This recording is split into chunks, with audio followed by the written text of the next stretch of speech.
Өзбекстандан Кыргызстанга өткөрүлгөн Чоңгара айылы. Биз Баткенде бул айылды Жигит Пирим деп коет. Эс алуучу жай.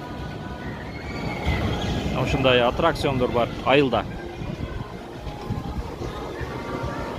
Жигит Пирим.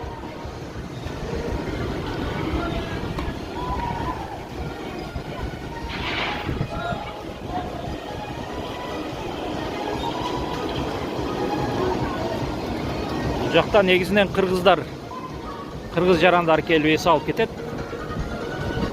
Өзбекстан жарандар тейлейт. Азыр эми алар да Кыргызстан жараны болуп калды. Аш тоо бар экен. Дарыянын боюдагы айыл. Кожошкен дарыясынын боюндагы айыл.